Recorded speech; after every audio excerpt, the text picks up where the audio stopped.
Big news today, guys, is surrounding, unfortunately, the share price at United at its worst day since we started trading basically on the stock exchange, which we've lost 550 million in a short space. The share price is on track for its worst day after 550 million was wiped off the value of the club at the lowest point of shares today. That's the Glazers shithouse effect. Hashtag Glazers out, guys. That's the Glazers. Perhaps they'll look to try and recover some of this share price by putting out some fake positive PR guff, who knows, and reports that, you know, the sale could still be being negotiated for at this moment. So Mike Keegan, who's been a loud voice on this whole takeover process throughout the last 6, 7, 8 months, has said that Manchester United sale share price plummets after no sale. Report sources close to bidders unaware of any change. Those with knowledge of the process say that negotiations continue. So let's hope that that's true. We haven't heard from any of the prospective buyers, such as Sheikh Jassim or Sir Jim, that this deal is dead. So we're just hoping and praying that this will get sold soon and the Glazers will fuck off, because they're having a completely massively negative effect on this football club, and always have done, to be fair. Beyond that, the big headlines, unfortunately, Anthony Dos Santos, it's up in the air whether or not this guy is going to actually play for United at this moment in time. He has been dropped by Brazil pending these investigations from Brazilian authorities. And look, it seems that United are under pressure to drop Anthony after the Brazil Federation withdrew the footballer from their squad following serious allegations of physical assault and the claim that the player threatened to kill his ex-partner and attacked her with a glass. These are allegations, as we've said. That doesn't mean that they're true, but he is facing very, very serious accusations at this moment in time. And it's really on Manchester United maybe to release some sort of a statement soon, perhaps, to clarify the situation with Anthony. Are we going to support Anthony? Is he going to remain playing for us, even with this hanging over him at the moment, where he is being investigated in Brazil and potentially in Manchester as well?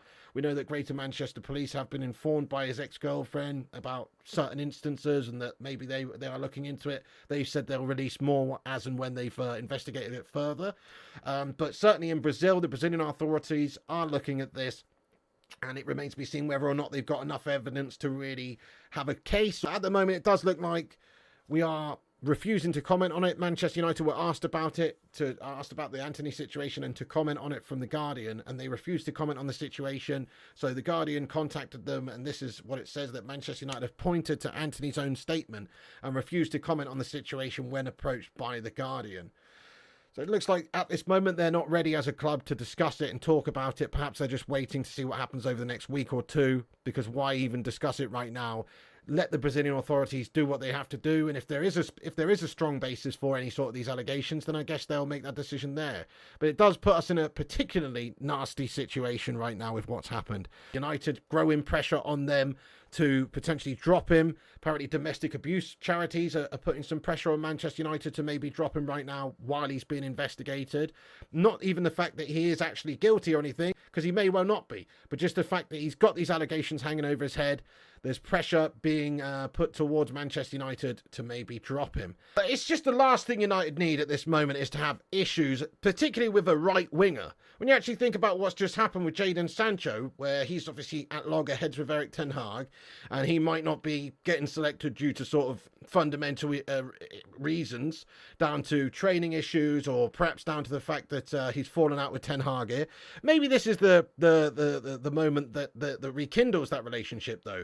Maybe Ten Hag just pulls Sancho to one side and says, look, work a bit harder, try a bit harder, keep your head down, don't be a prima donna, don't speak out of turn, and this is your opportunity. If Anthony gets dropped, then Jadon Sancho maybe is the perfect guy to come in and take that position. There's some arguments to say that Jadon Sancho should maybe get in ahead of Anthony anyway. I don't think that's the case, but a lot of people may think that way. That's also something we've got to talk about as well. I might as well talk about that now very quickly. Galatasaray and Belgian side Royal Antwerp are interested in signing Donny van der Beek. The transfer window in Belgium closes tomorrow evening, and in Turkey it shuts in 10 days. So maybe we'll see the back of Donny van der Beek. It's not expected that he will be playing for us anytime soon.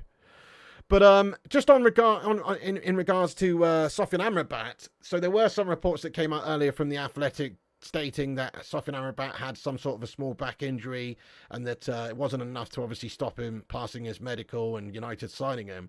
But apparently he signed with some sort of back injury. It does look like that's not the case. I mean, various outlets suggesting that that's not true. James Ducker from the Telegraph says that although the reports came out that he could be out for up to 6 weeks, he's not injured and he's joining up with the Morocco squad, yada, yada, yada, all the rest of it. So hopefully he's fine. Hopefully he's okay to play for us after the international break. And maybe it's just about getting up to that match fitness, that conditioning, etc.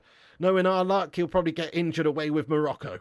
Who knows? But it does look like he's okay. I don't think we've got to worry about him not being available for a while. Just on Mason Greenwood, so he has now been unveiled before the Get Off Me fans. And there he is. They're all loving it. Very happy with their new acquisition. And Getafe fans welcoming Greenwood there with open arms. Very happy to have him. And he has been talking on social media saying that he's very happy to be there. And he's ready. He's getting raring to go. Raring to go there. What else is there? Lisandro Martinez, potential injury. That's going to be assessed by the Argentina. Physios and things like that, and hopefully it's no problem. Hopefully he'll be back fine. News on Victor Lindelof is that he's not got an injury. That's from the Sweden coach. Victor Lindelof's okay, so hopefully we will have a mishmash defence that's capable of coming back. Martinez and Lindelof hopefully is better than the likes of Johnny Evans and Maguire. So let's hope that that's the case. Marcus Rashford has won the Fans Player of the Year award for the last season. Get in there, my son. Absolutely beauty. That's good news. That's the only positive news of the day, really. Those are all the headlines, guys. Nothing too crazy going on apart from obviously all the negative shite surrounding the share prices dropping and Anthony Dos Santos' situation and Sancho. Those are the big headlines.